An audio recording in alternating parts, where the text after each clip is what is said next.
Buenos días, hermano, ¿cómo está? Gracias a Dios. Hace algunas semanas escuché una prédica que pues me llevó a pensar y a estar meditando en muchas cosas hacia mí, hacia mi persona.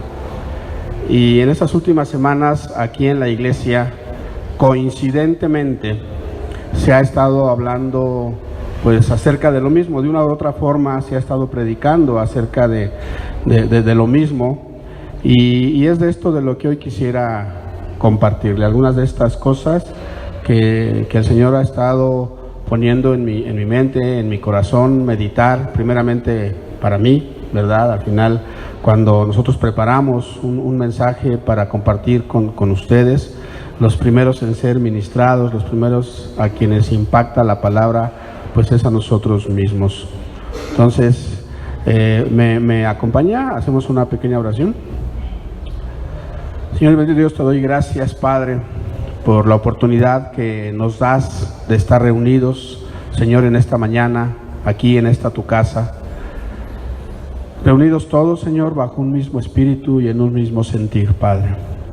Yo te pido que tu Espíritu Santo, Señor, se mueva libremente en nuestras vidas, toque nuestra mente, toque nuestro corazón, que quite, Señor, todo argumento, todo obstáculo, Señor, toda barrera que el enemigo quiera levantar, Señor, en nuestra mente, en nuestro corazón, Señor, y que sea estorbo para que recibamos, Señor, lo que tú has preparado para nosotros en este día, mi Dios.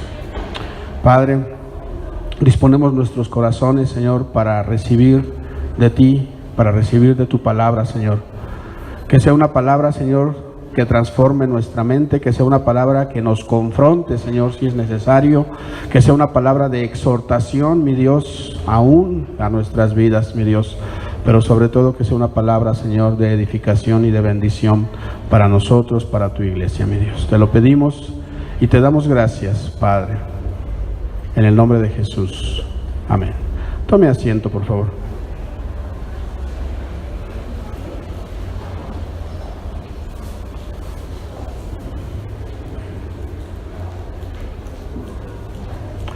Mire, a mí me enseñaron mis maestros, mis tutores, los pastores en esta iglesia, que cuando compartimos un mensaje, didácticamente no es recomendable ver demasiados versículos de la Biblia, ¿no?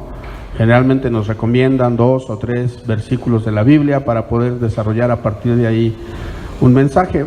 Pero hoy voy a hacer todo lo contrario.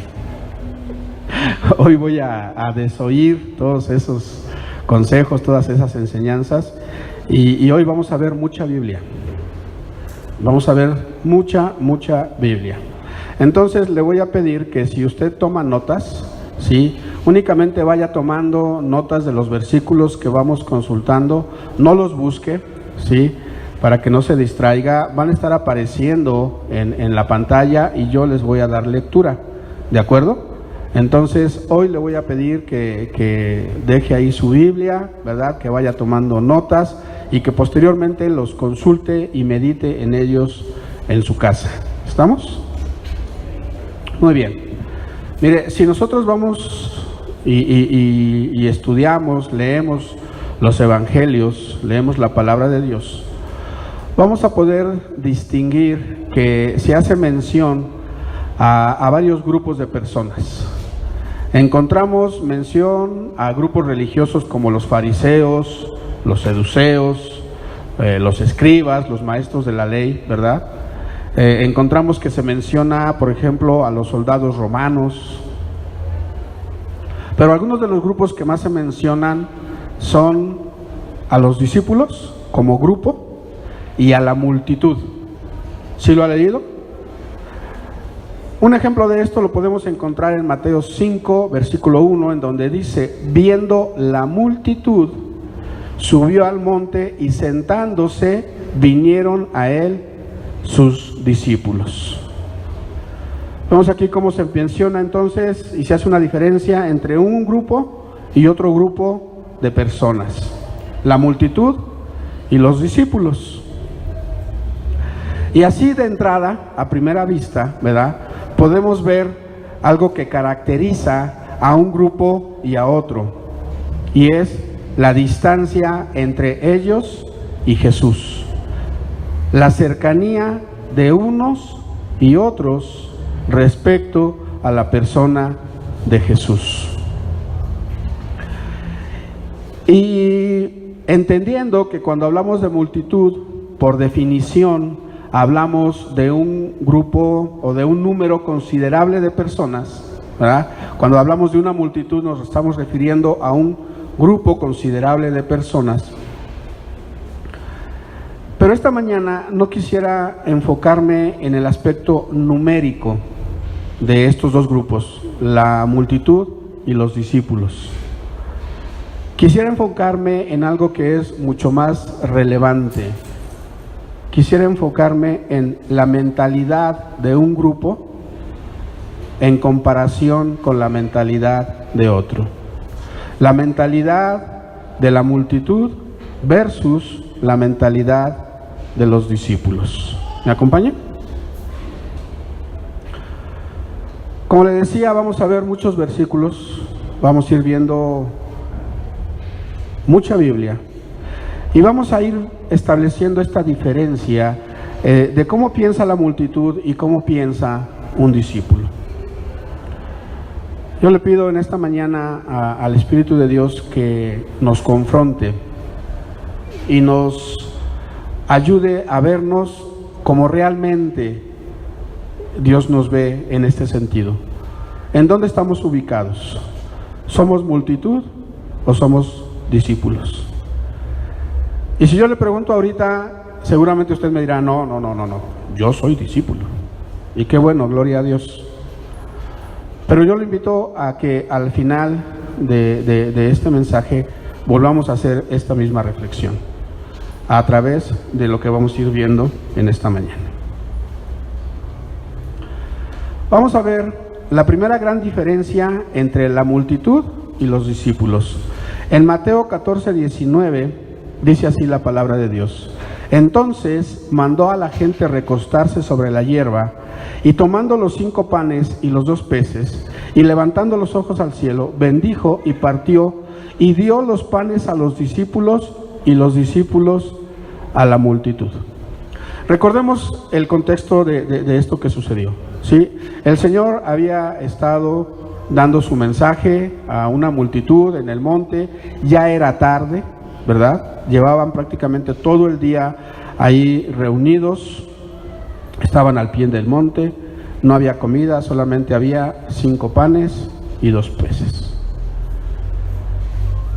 Pero quisiera llamar su atención en 2 partes de este versículo. Primero, el Señor dio los panes a los discípulos, ¿sí? ¿Y ellos a quién se los dieron? A la multitud. La primera gran diferencia que podemos encontrar entre la multitud y los discípulos es que la multitud desea ser servida.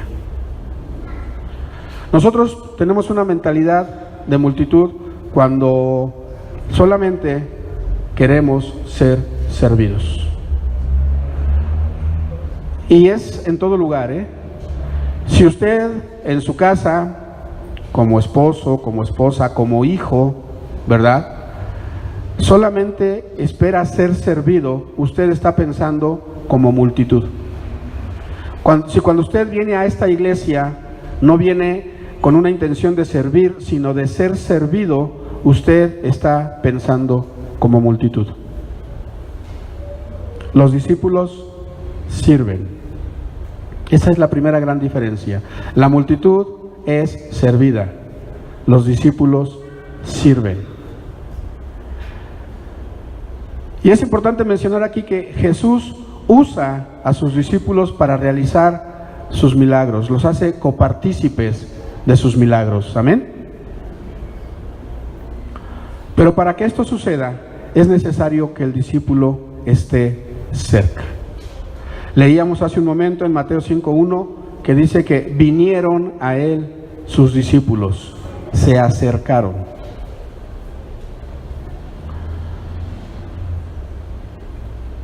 Vayamos ahora a ver otra característica. En Mateo 4:24, la primera parte, y en el versículo 25 dice: y se difundió su fama por toda Siria.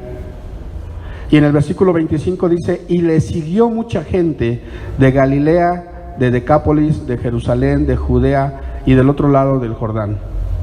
Vemos aquí otra característica de la multitud. La multitud es atraída por la fama.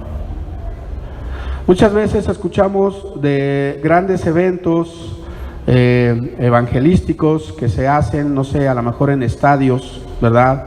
O en determinados recintos, en donde la multitud es atraída.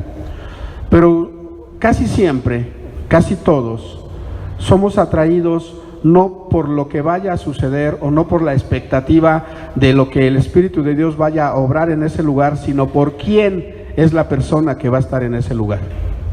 ¿Sí? Si anuncian un concierto en el Auditorio Nacional de Jesús Adrián Rivera, ¿cómo se llama? Jesús Adrián Romero, y un recital de una hermanita que se llama Ruth Martínez, a la misma hora, el mismo día, ¿qué llamará más la atención? ¿El recital? Muchas veces pensamos como multitud cuando solamente nos fijamos en la fama de la persona y nos olvidamos de qué es lo que está haciendo la persona en el nombre de Dios. Y esta característica se relaciona con otras dos. La multitud se asombra cuando el Espíritu de Dios obra de manera milagrosa. Y la multitud compara. Mateo 9:33 dice: y echando fuera el demonio, el mudo habló, y la gente se maravillaba y decía: nunca se ha visto cosa semejante en Israel. ¿Qué está haciendo ahí la multitud cuando dice nunca se ha visto cosa semejante en Israel? Está comparando.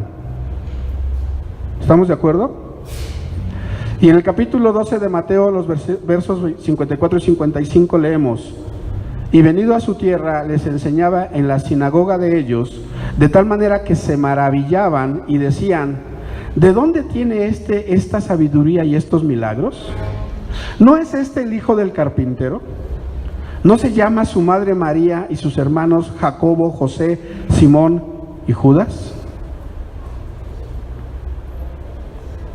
Pensamos como multitud cuando muchas veces escuchamos a alguien predicar, lo vemos cómo el Espíritu de Dios obra en él y hace milagros, ¿verdad?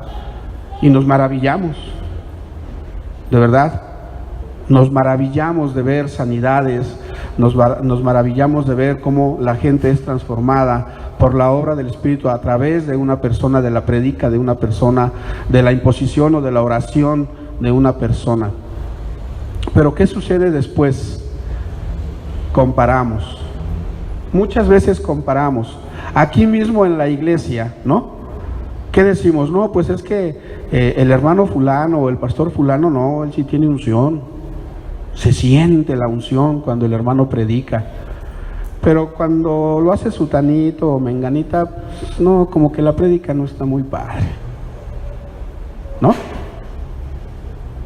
¿Cuántas veces preguntamos: oye, ¿quién va a predicar?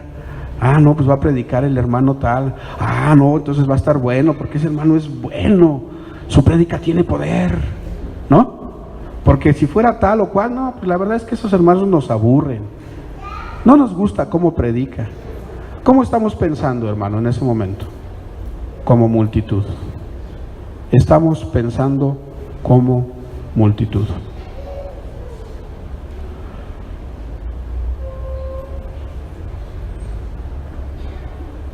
¿Va tomando nota?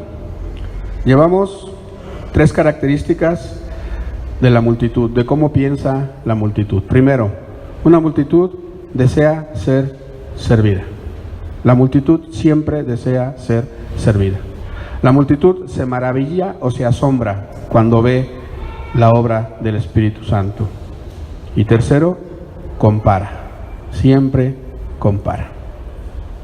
Otra característica de la multitud es que la multitud es celosa. En Mateo 20, versículos 30 y 31 dice: y 2 ciegos que estaban sentados junto al camino, cuando oyeron que Jesús pasaba, clamaron diciendo: Señor, Hijo de David, ten misericordia de nosotros. Y la gente, la multitud, les reprendió para que callasen. Pero ellos clamaban más diciendo: Señor, Hijo de David, ten misericordia de nosotros. Hermano, ¿cuántas veces actuamos o sentimos, o más bien la pregunta más clara sería: ¿cómo actuamos, cómo nos sentimos cuando vemos que el Señor concede las peticiones de otros antes que las mías? Mire, tal vez hemos tenido problemas económicos, tal vez hemos pasado por situaciones de familia complicada, con nuestros vecinos, con enfermedades, no lo sé, ¿no? Y hemos estado orando a Dios, hemos estado ahí metidos en oración. Y de pronto vemos como un hermano, una hermana que tenía los mismos problemas, ¿no? O generalmente los vemos más pequeños. Generalmente vemos nuestros problemas como los más graves, ¿verdad? Y los problemas de los demás, pues esos no son tan graves. Mi problema, yo sí tengo un problema, no el hermano. ¿Y qué sucede cuando vemos que el Señor concede las peticiones de ese hermano o de esa hermana antes que las mías? ¿Cómo nos sentimos? ¿Qué pensamos? Señor, ¿por qué? Si yo soy más espiritual, yo oro más, yo leo más tu palabra, Señor. Mira, este hermano, esta hermana ni siquiera es constante en la iglesia, viene cada vez que tiene tiempo. Yo estoy aquí, Señor, todos los domingos, y estoy los martes, y estoy los viernes. ¿Y por qué, Señor, a esta persona le concedes lo que te ha pedido y a mí no? ¿Lo hacemos? A veces sí, hermano. A veces sí. Y entonces estamos pensando como multitud. Una característica más: la multitud es influenciable. En Mateo 17, 11, 13 leemos: mas los principales sacerdotes incitaron a la multitud. Repita conmigo: incitaron a la multitud para que les soltase más bien a Barrabás. Respondiendo Pilato les dijo otra vez: ¿qué pues queréis que haga del que llamáis rey de los judíos? Y ellos volvieron a dar voces: crucifícale. La multitud, hermanos, siempre va a seguir lo que otros digan. Siempre serán seguidores de alguien. O como dirían los millennials, siempre serán followers.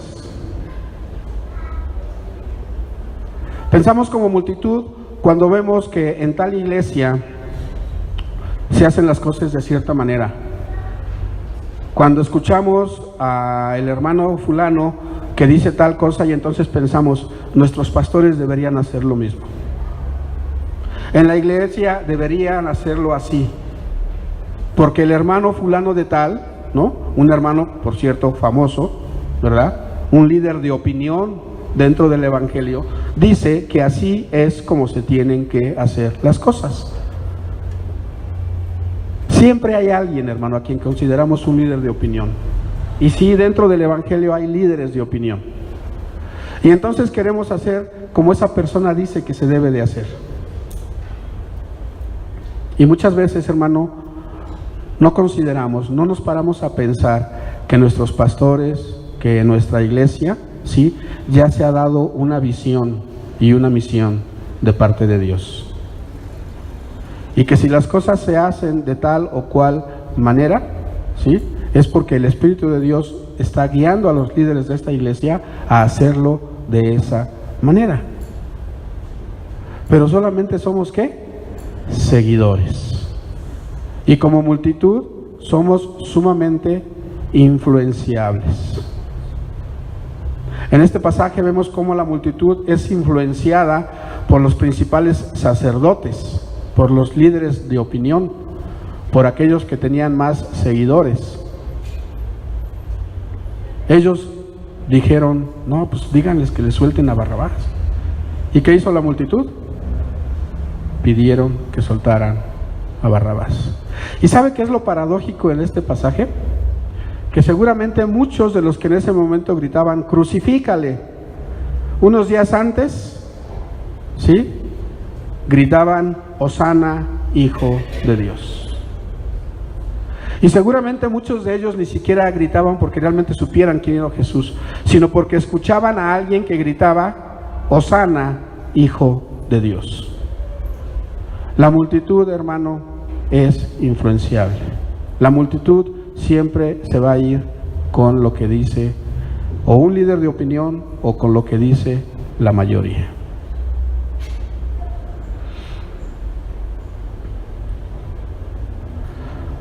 Una característica que define claramente la diferencia entre la multitud y los discípulos es que los primeros, la multitud, necesitan ver señales para creer. Lucas 11:29 dice así: y apiñándose las multitudes, comenzó a decir, refiriéndose a Jesús, esta generación es mala, demanda señal, pero señal no les será dada sino la señal de Jonás. ¿Cuántas veces, no, esperamos que cuando un pastor o alguien, un líder de la iglesia, ore por nosotros, qué es lo que esperamos ver? Señales, ¿no? Que esperamos ver que esa oración, ¿no?, se cumpla. Y no está mal muchas veces, ¿no? Nuestra fe se va haciendo cada vez más firme, cada vez más sólida, ¿sí?, conforme vamos viendo cómo nuestras oraciones tienen una respuesta de parte de Dios. Pero el problema aquí es que la multitud necesita ver señales para poder creer. Un discípulo, hermano, cree firmemente lo que Jesús dice. ¿Por qué? Porque lo conoce. Y no solamente lo conoce, sino que sabe y conoce de su poder. Amén. Hace unos días vimos este pasaje en Mateo 17, 15 y 16, a ver si lo recuerda. Y él les dijo: ¿y vosotros quién decís que soy yo? Respondiendo Simón Pedro dijo: tú eres el Cristo, el Hijo del Dios viviente. Hace unas semanas, cuando veíamos este pasaje, nuestro hermano Mitch nos decía que un discípulo tiene revelación de parte de Dios. Y esa es una característica de los discípulos. Un discípulo tiene revelación de parte de Dios. En Mateo 13, 10, 11 encontramos lo siguiente: y entonces, acercándose los discípulos, le dijeron: ¿por qué les hablas por parábolas? Y él respondiendo les dijo: porque a vosotros os es dado saber los misterios del reino de los cielos, mas a ellos no les es dado. ¿Para quién es la revelación, hermano? Para los discípulos. La revelación es para el discípulo. La revelación es para el que está cerca. La multitud, hermano, jamás entenderá lo sobrenatural. Se lo repito, la multitud jamás entenderá lo sobrenatural. Para la multitud, las cosas espirituales es como si usted les estuviera dando una clase de álgebra avanzada y además se las estuviera dando en chino mandarín. Es algo como lo que sucedió en Pentecostés. No sé si recuerda, allá en Hechos, en el capítulo 2, en el versículo 6, ¿no?, cuando dice: y hecho este estruendo se juntó la multitud y estaban confusos. ¿Cómo estaba la multitud? ¿Cómo estaba la multitud, hermano? Confusa. La multitud no entendía qué es lo que estaba sucediendo. Lo que estaba sucediendo era un mover espiritual que estaba fuera de su comprensión. Dice la Escritura que las cosas de la carne, por la carne, son entendidas, pero las cosas del Espíritu, solamente por el Espíritu, se pueden discernir. Amén. Ahora, es importante señalar, hermano, que para poder tener esta revelación hay un requisito que tenemos que cumplir, y es estar cerca de nuestro Señor. Solo el que está cerca conoce a Jesús. Solo el que está cerca entiende lo sobrenatural de la obra del Espíritu Santo. Solo el que está cerca. La palabra de Dios nos exhorta a que nuestra mente sea renovada. Amén. Y es cuando estamos cerca, cuando tenemos la mentalidad de discípulos. Es cuando estamos cerca de Jesús que nuestra mente es renovada. Cuando estamos cerca, cuando tenemos una mentalidad de discípulos, entonces actuamos o actuaremos de una manera diferente a la multitud. Es esta renovación de nuestra mente la que nos hace actuar como discípulos. Y veamos algunas de las características de los discípulos. La primera, un discípulo obedece al pie de la letra. Se lo repito, un discípulo obedece al pie de la letra. En Mateo 21:1-2 dice así, y este versículo también lo vimos recién, nos predicaba nuestra hermana Lupita acerca de esto.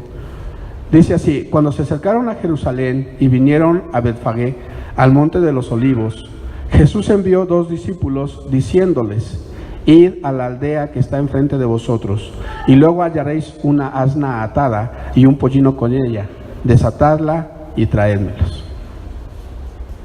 Y en el versículo 6 dice lo que los discípulos hicieron. Y los discípulos fueron e hicieron como Jesús les mandó. ¿Cómo lo hicieron, hermano? Como Jesús les mandó. Exactamente como se les indicó. Pero ¿sabe qué se necesita para que usted tenga una mentalidad de discípulo y obedezca al pie de la letra? Que usted se sujete. Que usted reconozca la autoridad de sus líderes. Si usted no reconoce la autoridad de sus líderes, difícilmente se va a sujetar. Y si usted no está sujeto, difícilmente va a obedecer. Si los discípulos no hubiesen reconocido la autoridad de su maestro, si no hubiesen estado sujetos a ello, pues hubieran hecho cualquier cosa, ¿no? Y hubieran actuado según lo que ellos pensaban. Le hubieran dicho: oye, pero pues ¿cómo va a entrar el rey de Israel en un burro? ¿Qué te parece si mejor vamos y le conseguimos un caballo blanco, grande, majestuoso, digno de un rey? ¿Qué estarían haciendo ahí los discípulos? Desobedeciendo. Si usted, hermano, reitero, no reconoce la autoridad de sus líderes, no se va a sujetar. Y si no se sujeta, no va a obedecer. Y esto no solamente es aquí en la iglesia. Si usted en su trabajo, hermano, hermana, no reconoce que tiene autoridad sobre de usted, siempre va a estar batallando, porque siempre va a querer hacer las cosas como usted cree que se deben de hacer. Joven, señorita, si tú no reconoces la autoridad de tus padres en tu hogar, siempre vas a querer hacer las cosas como tú quieres hacerlas. Y siempre vas a ser desobediente. Porque para ser obediente se necesita estar sujeto a nuestras autoridades. Amén. Algo más. Los discípulos, y muchas veces esto no nos agrada, los discípulos, hermano, son confrontados porque están siendo formados. Y hay varios versículos que nos hablan de esto. Por ejemplo, esos no aparecen ahí, pero por ejemplo en Mateo 26:40, ¿no? Dice así: vino luego a sus discípulos y los halló durmiendo y dijo a Pedro: ¿así que no habéis podido velar conmigo una hora? Y mira, yo he escuchado prédicas en ese sentido, y a veces ponen así como que el Señor se acercó a Pedro y le dijo: oye, Pedro, no te duermas. ¿De verdad no pudiste ni siquiera estar conmigo acá velando una hora? No, la realidad es que lo estaba confrontando, lo estaba exhortando, lo estaba regañando, hermano. Aunque de repente nos cueste trabajo asociar este tipo de palabras con la persona de Jesús, pero así era. Le estaba diciendo: te pedí que oraras conmigo y no pudiste ni siquiera estar en pie una hora.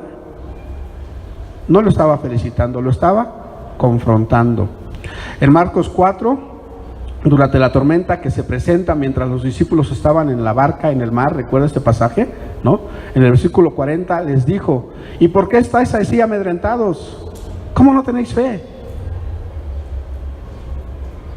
Pues el Señor estaba molesto por dos cosas. La primera, porque lo despertaron, ¿verdad? Y la segunda, porque lo despertaron. ¿Por qué estáis así de espantados? ¿Dónde está su fe? ¿Para esto me despertaron? ¿Para calmar una simple tormenta?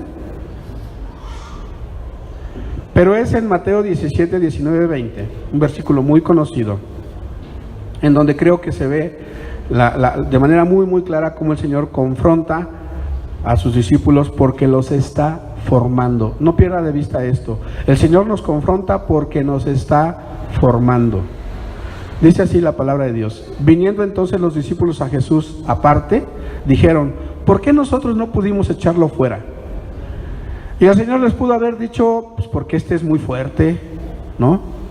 Porque eran muchos, porque los agarró débiles, ¿no? Porque no habían desayunado. Pero ¿cuál fue su respuesta? Muy simple. Jesús les dijo: por vuestra poca fe. Así de simple. Señor, ¿por qué no pudimos hacer esto? Por vuestra poca fe. Señor, ¿por qué no he podido sanarme? Por tu poca fe. Señor, ¿por qué mis hijos no están aquí? Y eso es para mí. Por tu poca fe. El Señor nos confronta porque nos está formando. Amén. Y como le decía, a veces es difícil asociar estas palabras: confrontación, exhortación, regaño, pero la realidad es esa.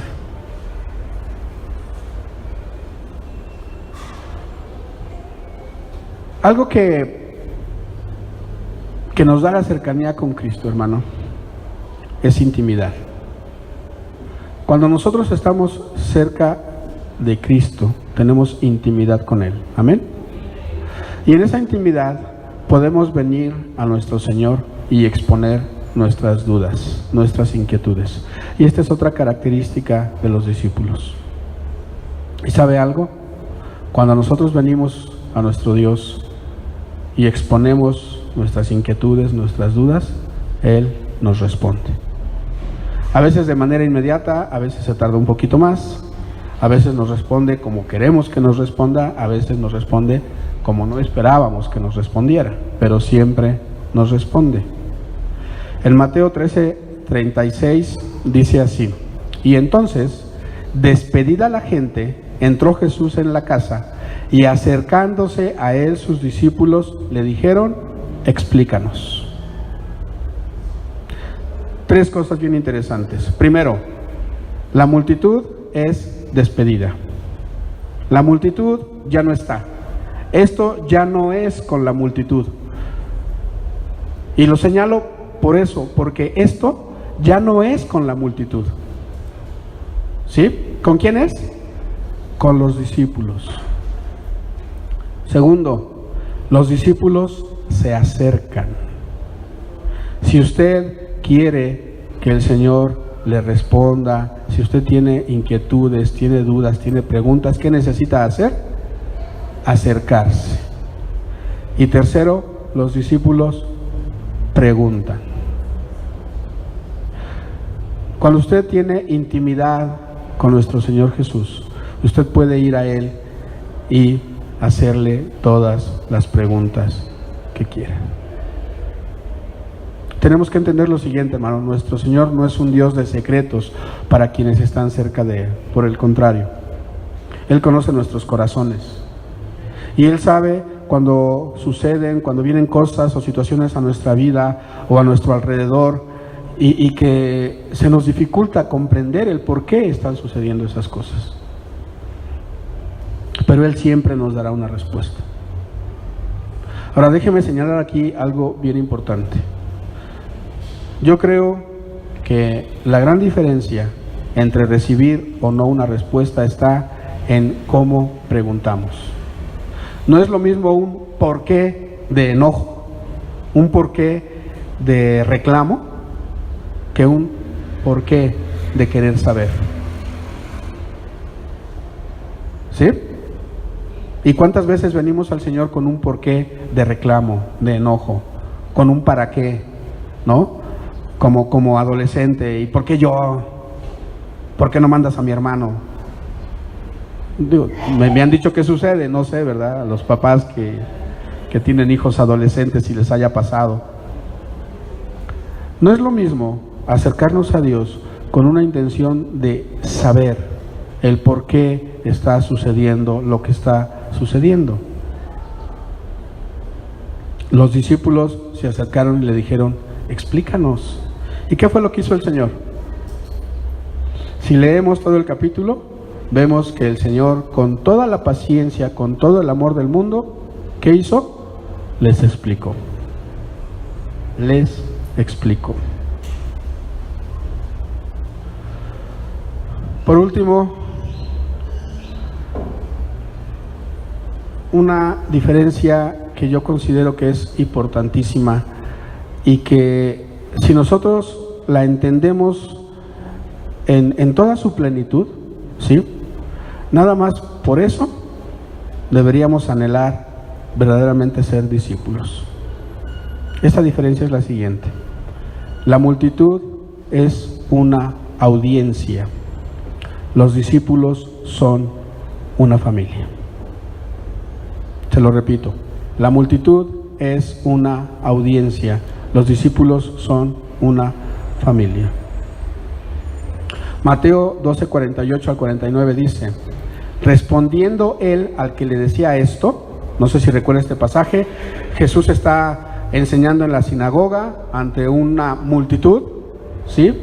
Y se acerca a alguien y le dice: oye, preguntan por ti, ¿sí? Pues ¿quién pregunta por mí? Pues tu mamá y tus hermanos. ¿Y qué dijo él? Dice la palabra de Dios: respondiendo él al que le decía esto, dijo: ¿quién es mi madre y quiénes son mis hermanos?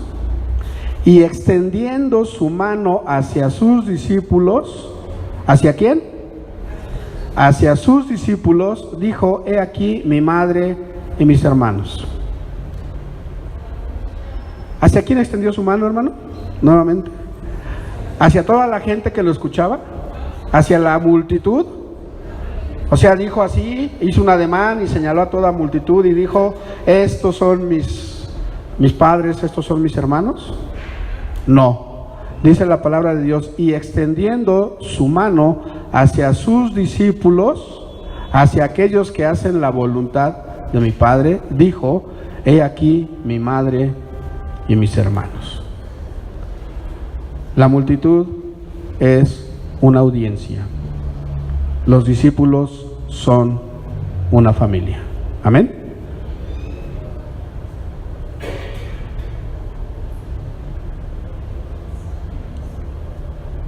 Vamos a hacer un resumen. Y aquí es en donde yo le voy a pedir que se vuelva a hacer esta pregunta: ¿somos multitud o somos discípulos?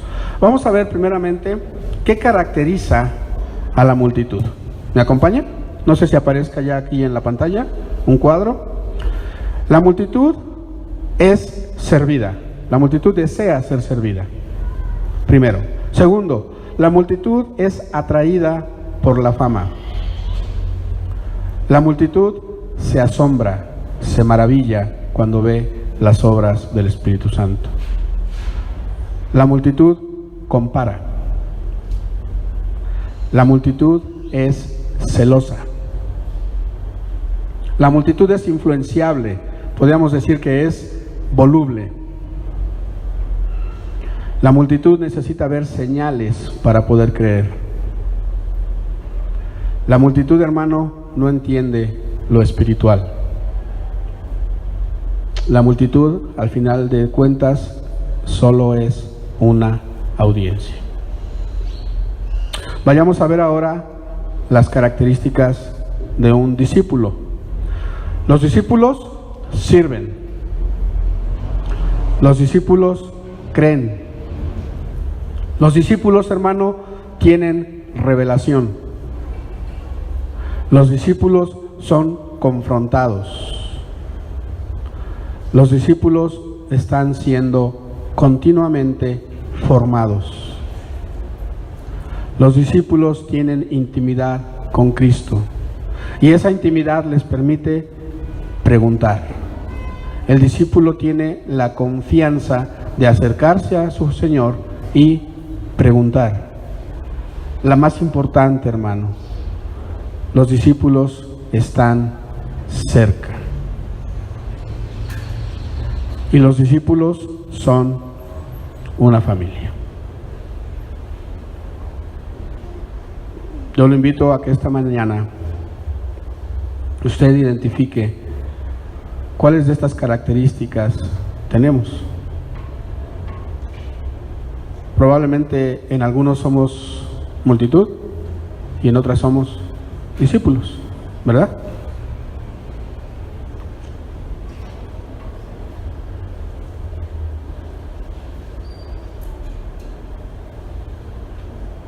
Para concluir, hermano, permítame establecer 3 cosas.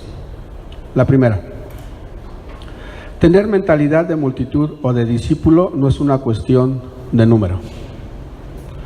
Podemos estar reunidos en un grupo pequeño, no sé, una célula, por ejemplo, ¿no? Podemos reunirnos como familia, podemos tener una reunión de amigos cristianos y ser multitud. 3 o 4 personas pueden ser una multitud. Por otro lado, número 2, podemos estar sirviendo, podemos estar aquí en este lugar predicando, enseñando la palabra, podemos estar aquí ministrando la alabanza, ministrando la danza, podemos estar dando clases, lo que usted quiera, y tener al menos por un momento una mentalidad de multitud. Le voy a poner un ejemplo. En Marcos 10, 35, 37 vemos a 2 discípulos teniendo una mentalidad de multitud. Dice Marcos 10, 35, 37. Entonces Jacobo y Juan, hijos de Zebedeo, se le acercaron diciendo: Maestro, querríamos que nos hagas lo que pidiéramos. Y él les dijo: ¿qué queréis que os haga? Y ellos le dijeron: concédenos que en tu gloria nos sentemos el uno a tu derecha y el otro a tu izquierda. Y vemos aquí algunas características de los discípulos. Primero, dice que Jacobo y Juan, ¿qué hicieron? Se le acercaron. Estaban cerca, ¿verdad? Estaban cerca. Es una característica ¿de qué? De los discípulos, ¿no? Tenían confianza, tenían intimidad, ¿no? Tanta intimidad que le dijeron, sí, querríamos que nos hagas lo que pidiéramos. Y el Señor les contestó, ¿verdad? Les dijo: ¿qué quieres que te haga? Y hasta ahí las cosas bien, ¿no? 2 muy buenos discípulos, están cerca del Señor y tienen la intimidad, la confianza suficiente como para ir y pedirle algo. Pero como dirían en mi rancho, enseguida la puerca torció el rabo. Y ellos le dijeron: concédenos que en tu gloria nos sentemos el uno a tu derecha y el otro a tu izquierda. Mentalidad de multitud. Mentalidad de multitud. Antes de que alguien me gane, primero yo. ¿Sí? Y podríamos decir que pues nada más estos 2, ¿no? Oye, pues qué mal plan, ¿no? De estos 2 chamacos. ¿Sale? Pero no solamente tuvieron ellos esa mentalidad. Dice el verso 41, cuando lo oyeron los 10, comenzaron a enojarse contra Jacobo y contra Juan. Todos los discípulos en ese momento tuvieron celos, tuvieron una mentalidad ¿de qué? De multitud. Entonces,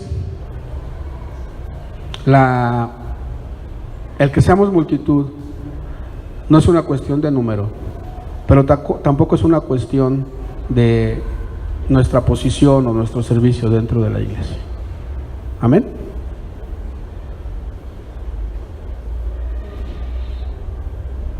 Número 3.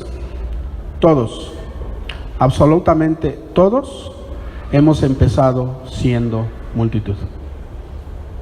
Se lo repito, todos, absolutamente todos hemos empezado siendo multitud.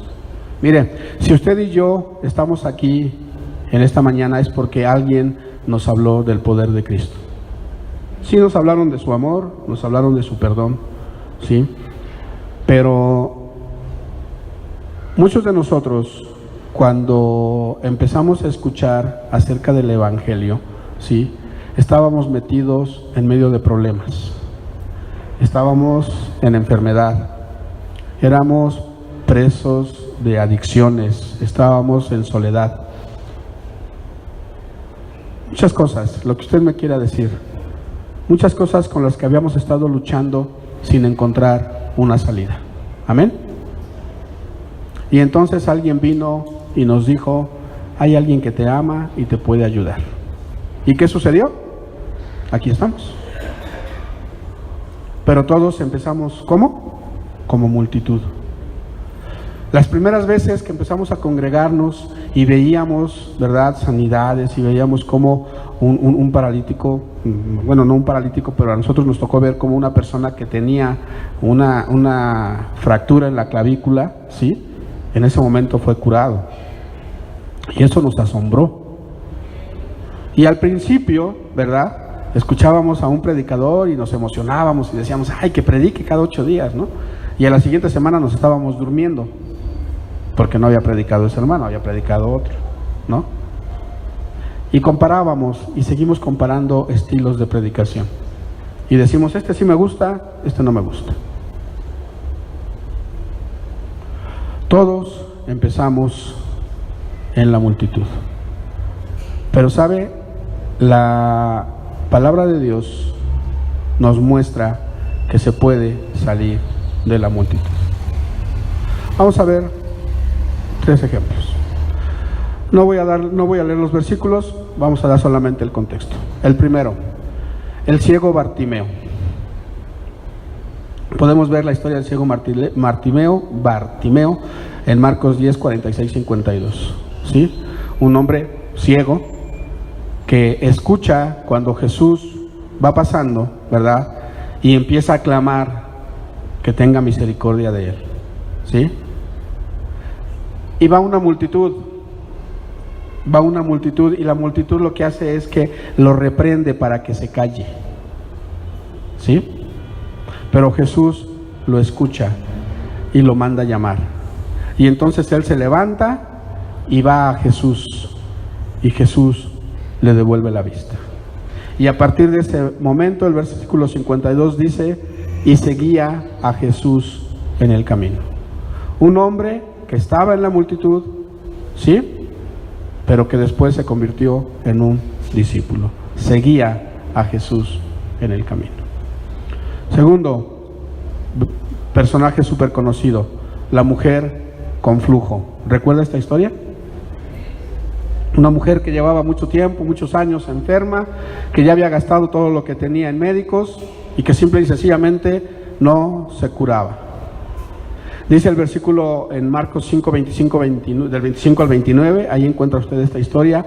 El versículo 27 dice, cuando oyó hablar de Jesús, vino por detrás entre la multitud y tocó su manto. ¿De dónde vino esta mujer? De la multitud. Salió de la multitud. ¿Y qué fue lo que sucedió? Sanó. Un tercer ejemplo, un hombre llamado Zaqueo. ¿Lo recuerda? Una persona de estatura baja, ¿no?, que había oído hablar de Jesús, ¿sí?, que sabía que Jesús estaba ahí en su localidad, ¿no?, y lo quería ver. Dice en Lucas 19, 2 al 6, ahí viene esa historia, en el versículo 3 dice, procuraba ver quién era Jesús, pero no podía a causa de la multitud. ¿Qué hace este hombre?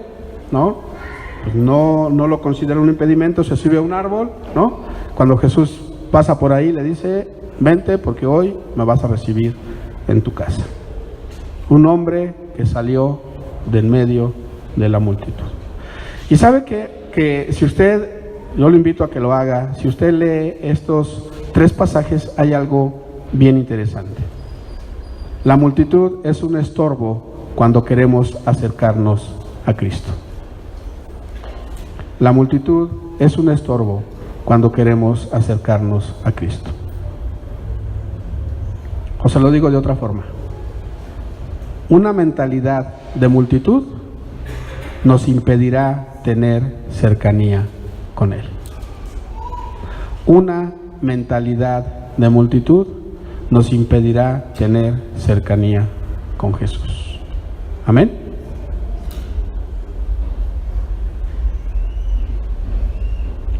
¿Cómo podemos aplicar esto, hermano? Mire, le decía que todos hemos sido multitud en algún momento en nuestro caminar con el Señor.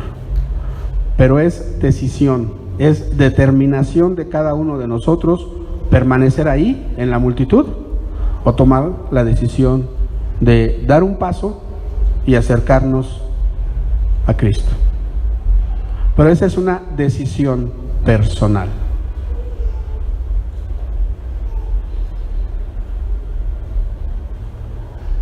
Necesitamos anhelar tener intimidad con Él.